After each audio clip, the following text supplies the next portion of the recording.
Primera carta a los Corintios, capítulo 4, versículos del 3 al 6. Dice la palabra de Dios como está escrito: en cuanto a mí, es de poca importancia que yo sea juzgado por ustedes o por cualquier tribunal humano. De hecho, ni aun yo me juzgo a mí mismo, porque no estoy consciente de nada en contra mía, pero no por eso estoy sin culpa, pues el que me juzga es el Señor. Por tanto, no juzguen antes de tiempo, sino esperen hasta que el Señor venga, el cual sacará a la luz las cosas ocultas en las tinieblas y también pondrá de manifiesto los designios de los corazones. Entonces cada uno recibirá de parte de Dios la alabanza que le corresponda. Esto, hermanos, lo he aplicado en sentido figurado a mí mismo y a Apolos, por amor a ustedes, para que en nosotros aprendan a no sobrepasar lo que está escrito, para que ninguno de ustedes se vuelva arrogante a favor del uno contra el otro. El título de este sermón es La arrogancia del juicio injusto. El apóstol Pablo, hermanos, nos ha presentado diversas soluciones al problema de Corinto. Hemos visto a lo largo de esta serie que había cierta predilección de algunas personas por ciertos ministros que a su juicio eran dignos de su admiración. Y al mismo tiempo, ellos en admirar a unos estaban despreciando a otros, y esto generaba división en la iglesia. La semana anterior vimos cómo el apóstol Pablo llama a la prudencia, llama a la ecuanimidad, que es la imparcialidad de juicio de la iglesia. Él llama a que no se vean a los ministros como superestrellas, que no se vean a los ministros como personas inalcanzables, pero al mismo tiempo llama a no despreciarlos, es decir, no buscar esos extremos. Un ministro no debe de ser una superestrella. Un ministro debe de ser, como ya ha dicho el apóstol Pablo, un siervo de Cristo y un administrador de los misterios. Y es necesario que estos ministros sean hallados fieles. Ese es el criterio que deberían estar utilizando. Pero ahora, continuando con nuestra lectura, vemos que ellos realmente no estaban utilizando el criterio que a Dios le interesa, sino que ellos estaban utilizando otro tipo de criterios, como por ejemplo, pudiese ser que a ellos les pareciera mucho la oratoria que tuviera su ministro preferido, Apolos, con gran conocimiento, con quizás una excelente oratoria y una manera de hablar, y eso les había a ellos causado, los había cautivado, de manera que comenzaron a hacerse parciales, a dividirse. Y ese es el problema que ha venido tratando a lo largo de la carta. Pero nos ha dicho el apóstol Pablo que realmente los ministros deben de ser siervos del Señor y buenos mayordomos. Mayordomos en la casa del Señor. Un mayordomo no es el dueño de la casa, no es el dueño de los bienes, sino que los administra.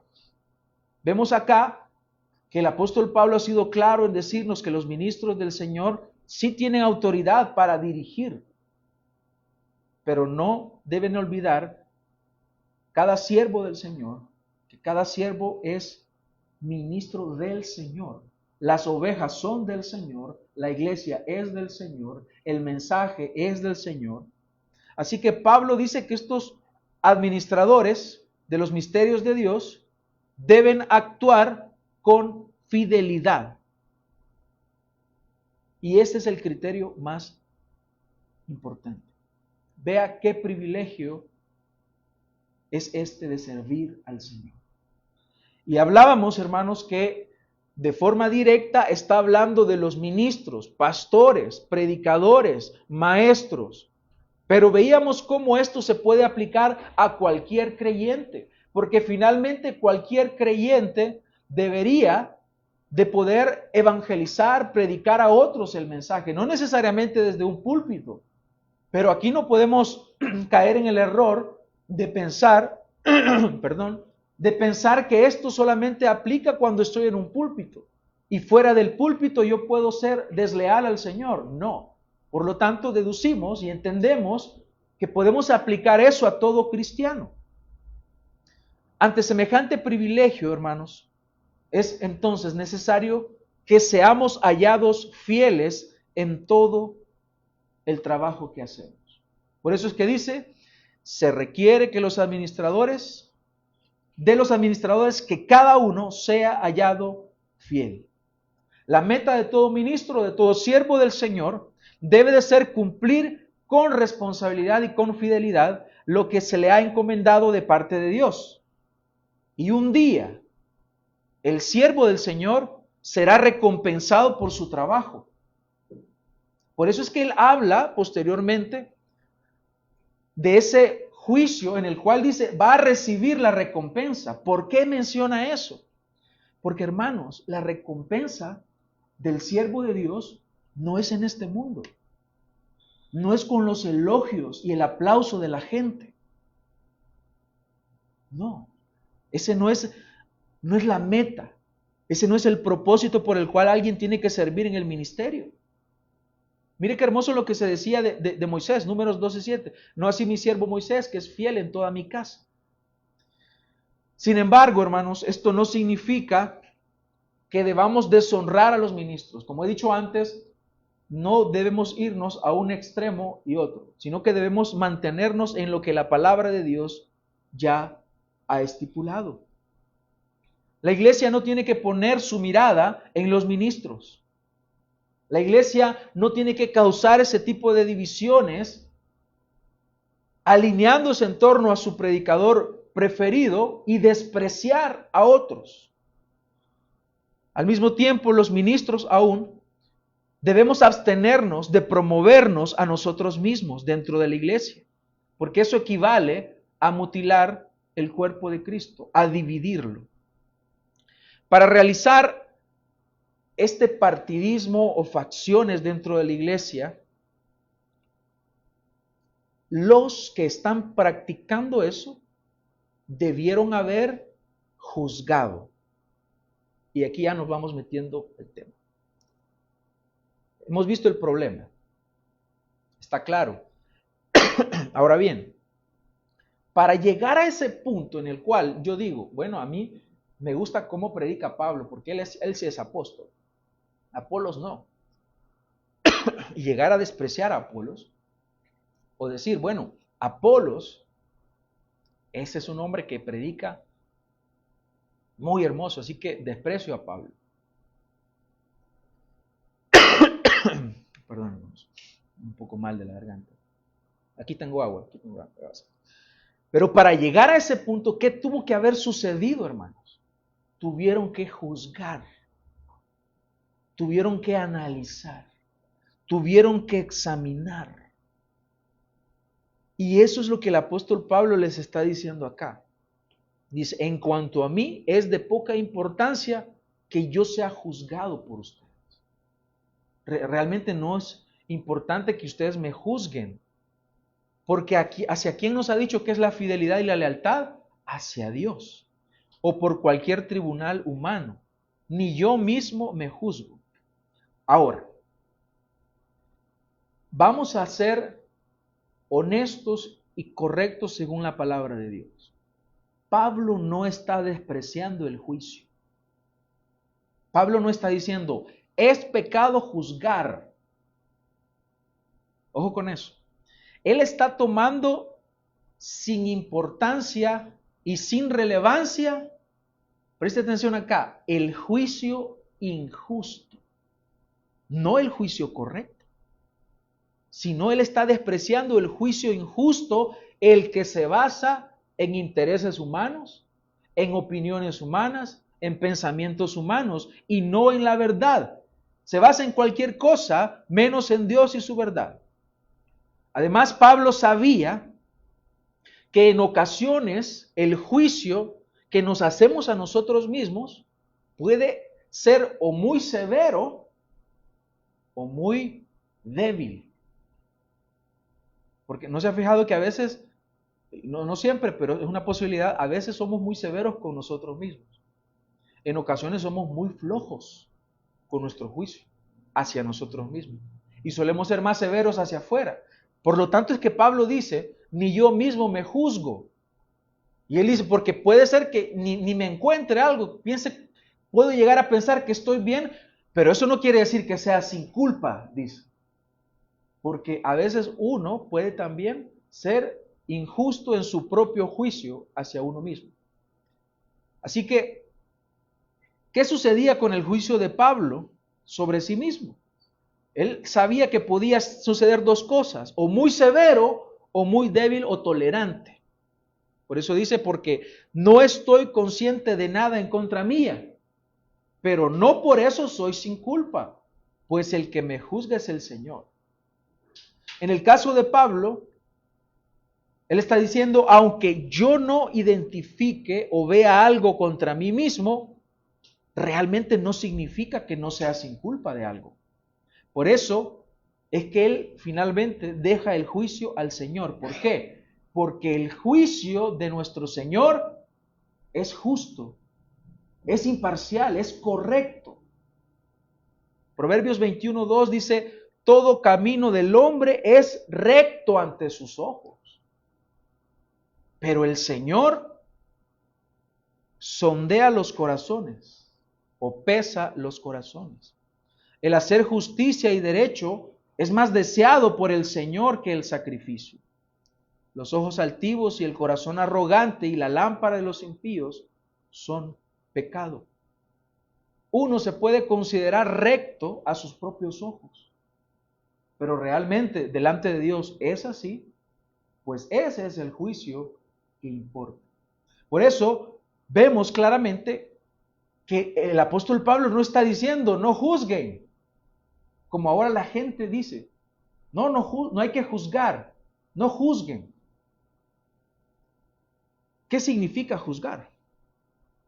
Juzgar significa discernir, examinar, evaluar. ¿Qué se necesita para poder juzgar? Que usted razone correctamente, que usted razone y usted estará juzgando. Así que vamos a ir acercándonos un poco más a esto. En primer lugar, quiero que veamos el juicio injusto del hombre. El juicio injusto del hombre. Pablo les está mostrando acá a los corintios el criterio que es más importante que cualquiera que ellos estuvieran considerando en aquel momento. Él no les está diciendo, no juzguen a los ministros. La manera de decirlo es, no juzguen injustamente, porque sabemos que se necesita el juicio. Por ejemplo, cuando el apóstol Pablo da criterios a evaluar para los que anhelan el obispado o requisitos, ¿acaso no se tiene que juzgar, hermanos? Es necesario que el obispo sea irreprensible, marido de una sola mujer, y toda la lista que da. ¿Acaso no se necesita juzgar, hermanos, para que una persona sea reconocido? Sí se necesita juzgar. Por eso es que el apóstol no está diciendo que no hay que juzgar. Él les está guiando a que dejen de utilizar criterios de juicio como la oratoria, el conocimiento, la afinidad hacia ellos. Todo ese tipo de criterios no son correctos para evaluar a los ministros. Todos esos criterios no son los que Dios está utilizando para medir a sus siervos, sino lo que Dios está utilizando es la fidelidad. Eso es lo que les ha dicho antes. Es necesario que el siervo del Señor y es necesario que el ministro o el mayordomo sea hallado fiel. Ese es el criterio que deberían utilizar, pero no lo están utilizando. Ahora, siguiendo con la misma línea de pensamiento que el apóstol Pablo está utilizando, él continúa desarrollando su argumento y ahora va a hablar acerca de ese juicio injusto que ellos están ejerciendo en contraste con el juicio que realmente se debe de aplicar. Por eso decíamos que juzgar es discernir, examinar, analizar y tener una convicción final cuando uno toma una decisión en cuanto a eso. Muchas personas niegan las escrituras cuando dicen, no hay que juzgar. Porque la Biblia dice en Mateo 7:1, no juzguen para que no sean juzgados. Pero ¿qué hacemos con cuando dice Juan 7:24? No juzguen por la apariencia, sino juzguen con justo juicio. ¿Se oponen entre sí? Entonces, ¿debo juzgar o no debo juzgar? Porque Cristo dijo que no juzguemos para que no seamos juzgados, pero acá en Juan está diciendo, no juzguen por la apariencia, sino juzguen con justo juicio. Veamos acá qué es lo correcto. Él ha dicho, no juzguen para que no sean juzgados. Si usted toma el texto aislado, va a ser un bordón para evitar el juicio, para evitar el razonamiento y el examen. Es más, si usted agarra aislado lo que ha dicho el apóstol Pablo, ni yo mismo me juzgo, no, hay que evitar el juicio a toda costa y ni yo tengo que juzgarme. Pero si nosotros vamos en Mateo 7:1 y leemos más adelante, dice, porque con el juicio con que ustedes juzgan, serán juzgados. Y con la medida con que midan, se les medirá. ¿Por qué miras la mota que está en el ojo de tu hermano y no te das cuenta de la viga que está en tu propio ojo? ¿O cómo puedes decir a tu hermano, déjame sacarte la mota del ojo cuando la viga está en tu ojo? Hipócrita, saca primero la viga de tu ojo y entonces verás con claridad para sacar la mota del ojo de tu hermano. De manera que cuando Cristo está diciendo no juzguen para que no sean juzgados, Él no está diciendo que hay que evitar a toda costa el juicio. Él lo que está diciendo que hay que evitar es la hipocresía. Es cuando yo veo pecado en otros y lo señalo, pero no veo pecado en mí. Yo quiero ayudar a otra persona, supuestamente con mi juicio, pero yo estoy con un gran pecado. Entonces, no está el Señor diciendo que no hay que juzgar, sino que el juicio debe de ser justo. Entonces, ese texto que usan algunas personas para decir no hay que juzgar, realmente anima a juzgar, pero con un justo juicio. Por eso es que cuando Él dice, juzguen con justo juicio, está diciendo que hay que juzgar no según la apariencia, no según criterios humanos. Dios quiere que nuestro juicio sea imparcial, basado en la verdad y teniendo como base el amor. Dios quiere que amemos. Dios quiere que el juicio tenga como base el amor, la buena intención, la edificación.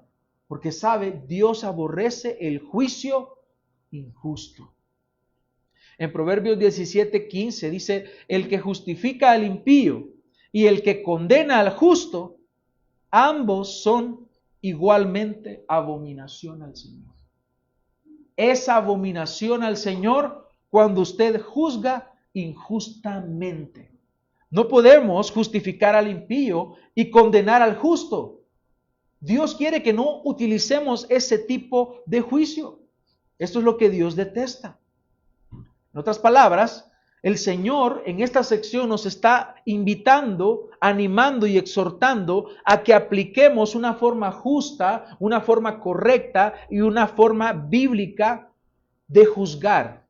En el contexto está hablando de juzgar a los ministros de Cristo, pero de forma aplicativa.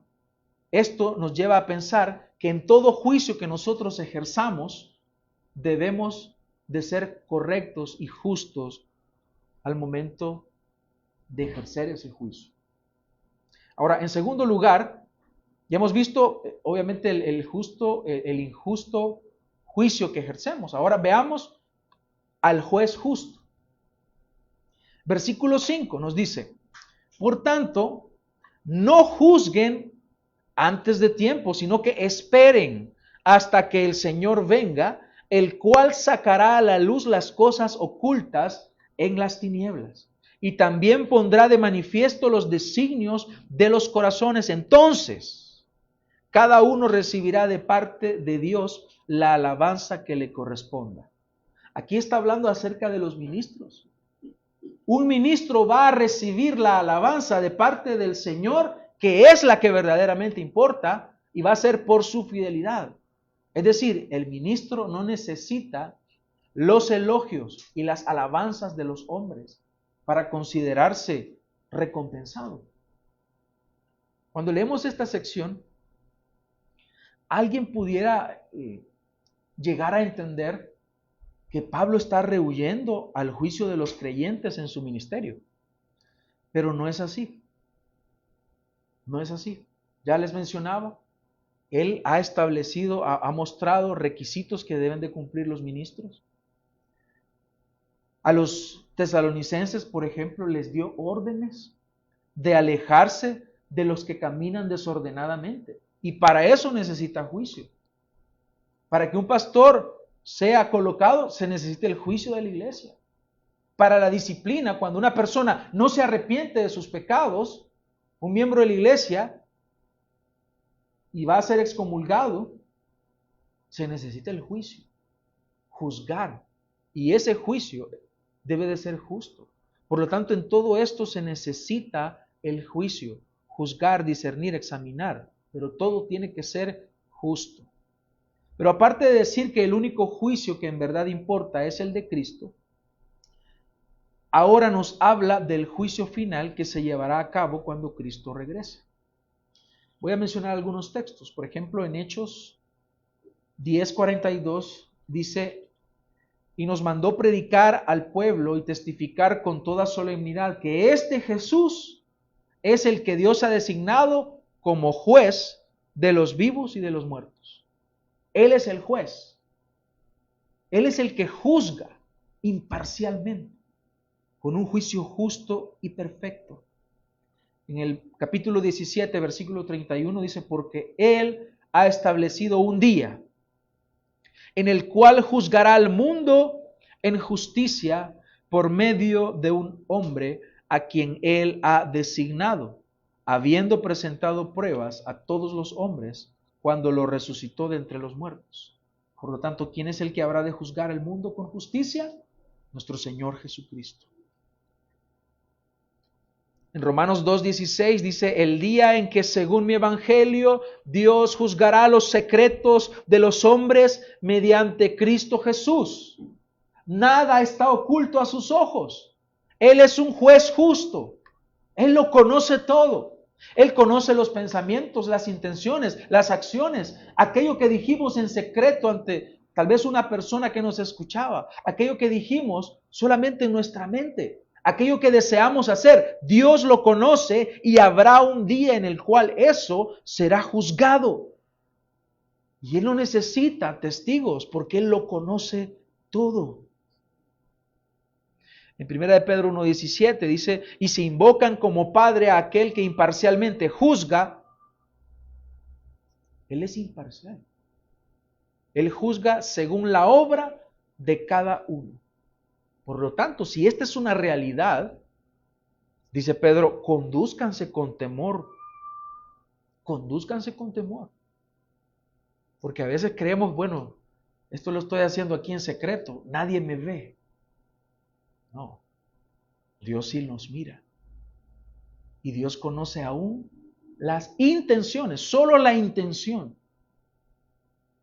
Dios lo conoce. Así que la idea del apóstol es mostrar a su audiencia algo, que el juicio que ellos están empleando es injusto y que el único juicio que es eficaz, que es correcto, que es justo y que es perfecto, es este juicio de este juez que es justo. Él juzgará eficazmente a todos los hombres en el día del juicio final. Ahí es donde los siervos de Cristo recibirán la verdadera recompensa. El reconocimiento, la admiración de la gente, la fama, realmente no importa. Esa fama de este mundo. Lo que importa es escuchar estas palabras de Cristo. Bien, siervo bueno y fiel. En lo poco fuiste fiel, sobre mucho te pondré. Entra en el gozo de tu Señor. Esa alabanza, esas palabras son las que en realidad cuentan. Por eso Pablo dice, a mí me es poco que ustedes me juzguen en la forma en que estaban juzgando. Porque algunos de ustedes me están despreciando. Otros están sobrevalorándome y sobreestimándome. Solo soy un siervo. Por eso Pablo no quiere que la iglesia se vaya a extremos. Y ahora nos está indicando que el juicio injusto de los hombres, que puede derivar en ovaciones, en admiración, se puede basar en la ignorancia, en el desconocimiento. Por lo tanto, los ministros, los pastores, los maestros, los predicadores, no debemos buscar tales reconocimientos, sino más bien debemos procurar ser hallados fieles delante de Dios para escuchar estas palabras hermosas un día. Por lo tanto, hermanos, ¿qué es lo que estamos procurando con los ministros? Ministros, ¿qué estamos procurando con el ministerio? ¿Fidelidad o reconocimiento, ovaciones del mundo? En Mateo 16, 26 dice, ¿qué provecho tendrá el hombre si gana el mundo entero pero pierde su alma? ¿O qué dará un hombre a cambio de su alma? Porque el Hijo del Hombre ha de venir en la gloria de su Padre con sus ángeles, y entonces recompensará a cada uno según su conducta. Ese es el juicio que importa. Ese juicio justo. Gálatas 1:10 también dice, porque ¿busco ahora el favor de los hombres o el de Dios? ¿O me esfuerzo por agradar a los hombres? Si yo todavía estuviera tratando de agradar a los hombres, no sería siervo de Cristo. Entonces, Pablo realmente estaba enfocado y él quiere que todos los ministros del Señor y que toda la iglesia tenga ese enfoque. Que nos mantengamos como siervos del Señor. Que cada creyente, no solamente los ministros, no solo los pastores, sino cada creyente, mantenga el enfoque. Entonces, ¿de qué sirve agradar a los hombres si desagrado a Dios? ¿Y qué importa si agradando a Dios desagrado a los hombres? El enfoque está establecido y debe de mantenerse. Ahora, no queremos decir que se debe de dejar toda actividad de juzgar. Cuando un pastor, cuando un maestro, cuando alguien que enseña la palabra de Dios se desliga de la verdad, se tuerce en el camino y comienza a enseñar algo contrario a las Escrituras, la iglesia debe de juzgarlo. Pero Pablo lo que está buscando acá es que dejen esa actitud de juzgar con un juicio injusto, que finalmente es crítica. Se critica a la persona cuya conducta realmente está en armonía con la palabra. El criterio que estaban utilizando era algo que ni Dios lo toma en cuenta. Por eso les dice que los obreros del Señor, los siervos del Señor, deben ser hallados fieles. Y esa fidelidad es el criterio con el cual debemos juzgar. Si el ministro o el hermano, porque repito, no solamente aplica a los ministros, debemos de aplicarlo a toda la iglesia. Si el ministro o el hermano está de acuerdo a la palabra de Dios y se aplica a un juicio injusto, entonces se vuelve un desafío contra Dios y es contrario a la norma que debe de establecerse o que está establecida para la iglesia, que es el amor. ¿Qué hará ese juicio final, hermanos? Ese juicio final, hay tres cosas que menciona el texto. Sacará a la luz las cosas ocultas en las tinieblas. Pondrá de manifiesto los designios de los corazones. Y habrá alabanza correspondiente de parte de Dios. Es decir, ese elogio de recompensa hacia los que fueron fieles. Pero el juicio que se está haciendo en esta iglesia es imperfecto, es parcial, se basa en la persona que juzga. Por lo tanto, no puede ser un juicio perfecto porque solo Dios conoce las intenciones, las obras de forma plena. Él las conoce a la perfección. Aquel juicio al que llegaremos será un juicio basado en la verdad, no en suposiciones, no en cómo se mira. El hombre juzga de acuerdo a apariencias, pero el Señor juzga según la realidad. Así que la perspectiva de Dios es la que cuenta y es la única que importa. Entonces, ¿Pablo desea que no se juzgue de ninguna manera? No. Pablo no está en contra del juicio o del examen o del razonamiento. Él está en contra del juicio injusto. Veamos algunos textos rápidamente. 1 Corintios 10:15. Más adelante lo va a decir. Dice, les hablo como a sabios. Juzguen ustedes lo que digo. Juzguen. En el 11:13. Juzguen ustedes mismos. Tocando un tema específico, él dice, ¿es propio que la mujer ore a Dios con la cabeza descubierta? Y en el 6:2 dice, ¿o no saben que los santos han de juzgar al mundo? Y si el mundo es juzgado por ustedes, ¿no son competentes para juzgar los casos más sencillos? Entonces, entendiendo esto, hermanos, ¿existe una forma válida de juzgar? Sí. La respuesta es sí. Vamos ahora al versículo 6 de nuestro texto de esta mañana. Dice, esto, hermanos, lo he aplicado en sentido figurado a mí y a Apolos, por amor a ustedes, para que en nosotros aprendan a no sobrepasar lo que está escrito. Pablo habló en un sentido figurado en las secciones anteriores. Él utilizó una figura de agricultor, de constructor, de servidor y mayordomo. Él está recordándoles que acaba de hablar en el sentido figurado de eso. ¿Cuál es el propósito de todo esto que ha escrito el apóstol? Quiere enseñarle a la iglesia y dice, para que en nosotros aprendan. Es decir, viendo nuestro ministerio, realmente deberían de aprender a no sobrepasar lo que está escrito. Porque esa es la forma correcta de ejercer un juicio.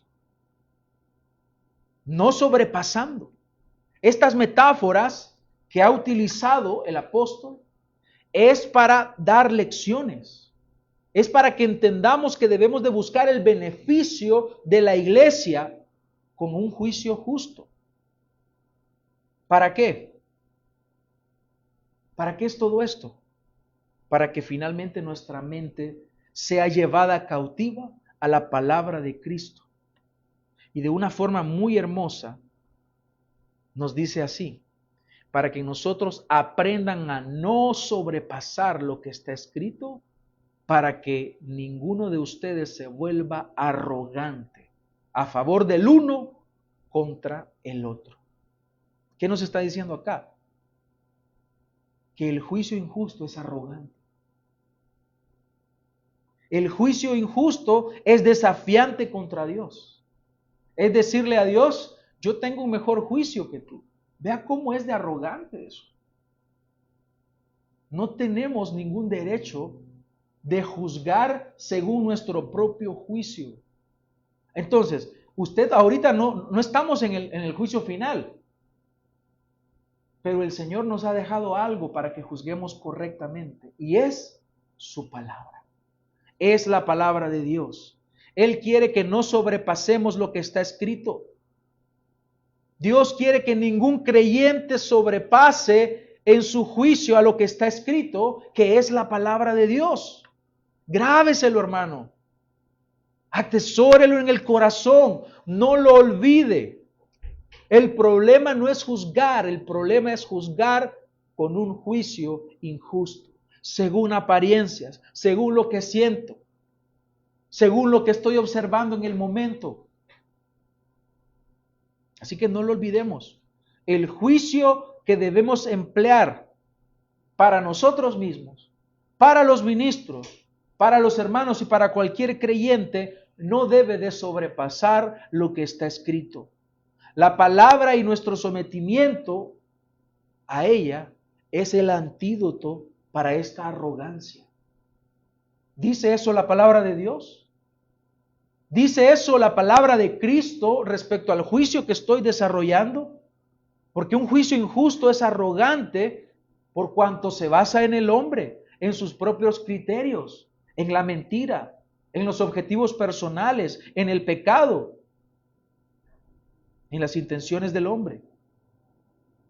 Solamente cuando sometemos nuestro juicio a la palabra de Dios, ese juicio va a ser edificante. Solo cuando usted somete su pensamiento a la palabra de Dios, ese juicio va a glorificar a Dios. Mientras tanto, solo será destructivo y dañino. Aquella arrogancia en ese juicio desembocó en favoritismo y favoreció a unos, pero despreció a otros. Favorece al predicador preferido, al líder preferido de ellos, y terminaron despreciando a otros, dañando a la iglesia. Para nosotros hallamos aquí, hermanos, una aplicación en nuestros días. Por un lado, podemos estar cayendo en un juicio injusto, parcial, criticando al hermano, criticando a ministros sobre bases falsas. Por eso no es que este hermano me cae mal, y como le cae mal, entonces empieza a emitir juicios basados en esos sentimientos. Ese juicio es injusto. Pero cuando usted delante de sus ojos está viendo que hay pecado, y la palabra de Dios dice que eso es pecado, y eso no lo debemos hacer, y usted va y confronta al hermano por su pecado, su juicio se vuelve correcto y se vuelve edificante. Y hace que la persona que se está desviando camine correctamente. Por lo tanto, el problema no es juzgar. El problema es cuando aplicamos un juicio injusto. Corinto no es la única iglesia en la historia en la que alguna vez iba a haber desilusión por algún ministro, porque tal vez se carecía alguno de sus ministros de cualidades carismáticas o que les agradaran a algunos. Pero la palabra de Dios nos ha orientado aquí que lo que debemos de buscar en los ministros es fidelidad al Señor, fidelidad a la palabra, fidelidad a Cristo, no el éxito del mundo. Ese no debe de ser el criterio, sino fidelidad a la palabra de Cristo. Por lo tanto,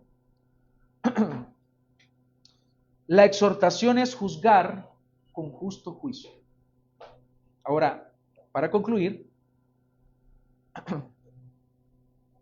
vamos a concluir con el juicio que debemos aplicar. Ahora, analizado todo lo anterior, ¿Y cómo juzgo? Bueno, ya vimos en primera instancia que es según la palabra. Debemos juzgar con justo juicio. No juzguen según la apariencia, ya nos ha dicho el Señor en Juan 7:24, sino juzguen con justo juicio. Ahora, para poder juzgar con justicia, nuestros razonamientos deben de basarse en la palabra de Dios. Fuera de ahí, nada.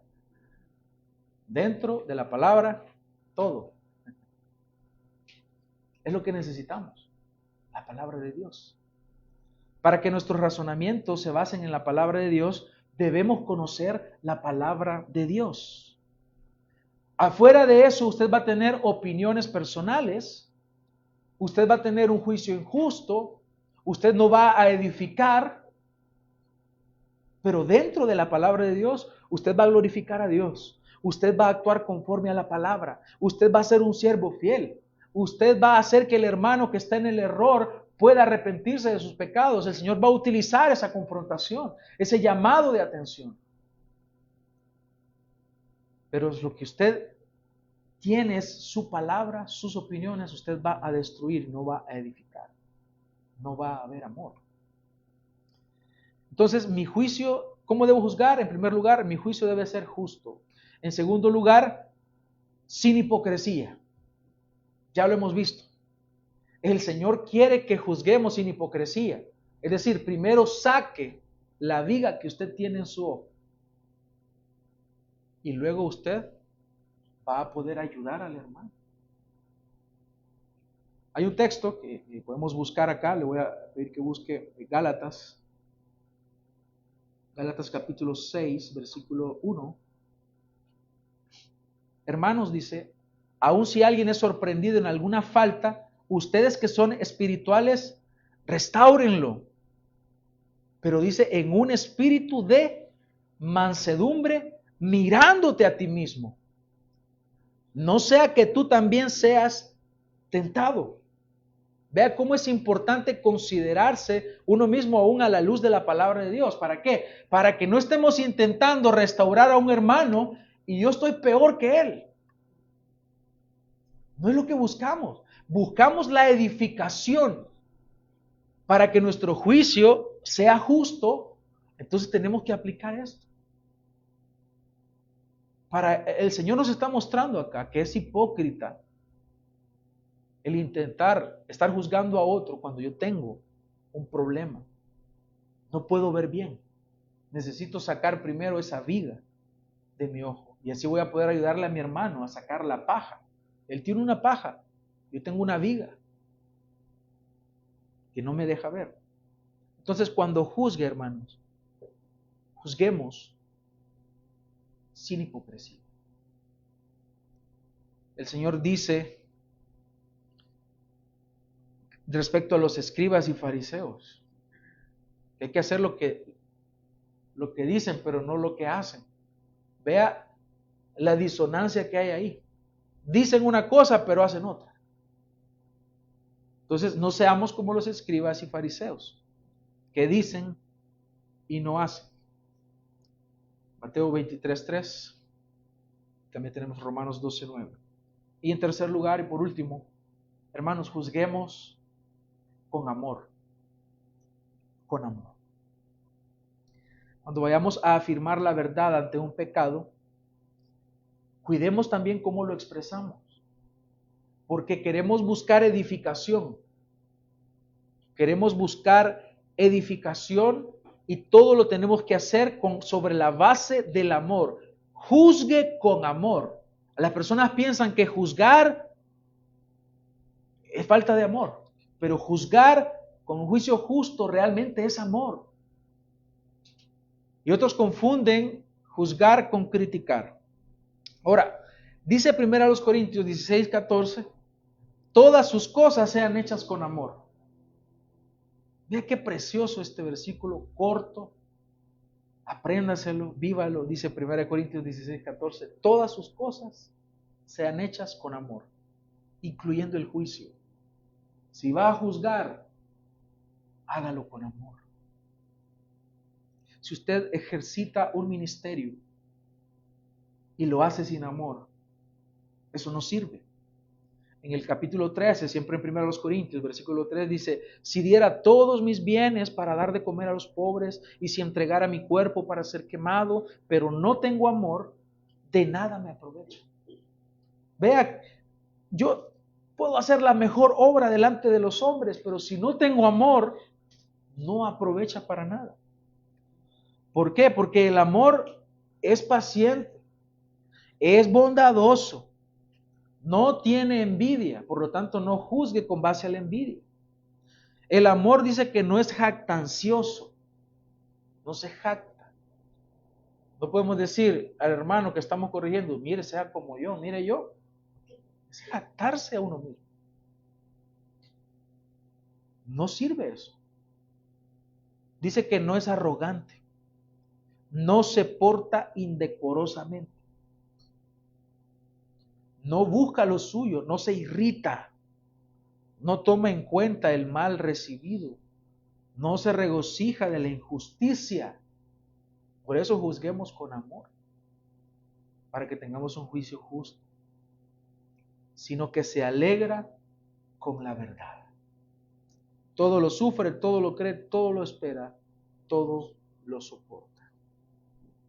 Dice, sumando a esto que es tan precioso, mire lo que dice el apóstol Pedro en el capítulo 4, 1 Pedro 4:8 dice, sobre todo, sean fervientes en su amor los unos por los otros, pues el amor cubre multitud de pecados. No es tolerancia al pecado, es que el amor va a llevar a la corrección, el amor va a llevar a la confrontación, el amor va a llamar al pecador al arrepentimiento. Ese es el amor que debe de practicarse en la iglesia. Así que juzguemos, hermanos, con base a la palabra, sin hipocresía y con amor. Concluyo ahora diciendo esto, hermanos. La Biblia misma nos está orientando y nos está diciendo que el juicio es algo que debe de practicarse, pero al practicarse debe de hacerse correctamente según las indicaciones que Dios mismo ha dejado establecidas para nosotros. Asegurémonos, hermanos, de que cuando practiquemos el juicio, lo hagamos correctamente en amor, para edificación de la iglesia, no para destrucción. De ninguna manera Dios se habrá de agradar de la actitud arrogante de los que emplean un juicio injusto. Sea justo en sus juicios, y para eso básese en la palabra de Dios y no en motivaciones ajenas a ella. De esta manera, la iglesia será edificada y el nombre del Señor será exaltado. Oremos.